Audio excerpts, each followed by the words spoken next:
So if we had not disturbed the bowl, but it looked like this,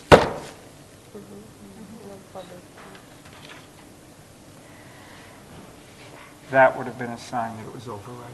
Да, и, конечно, пара наша имеет куполообразную форму, если ее не беспокоит, никак не тревожит, но если ударить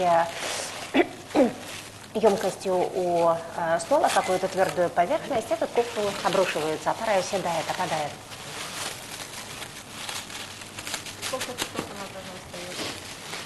So, how many hours does it have to rest for?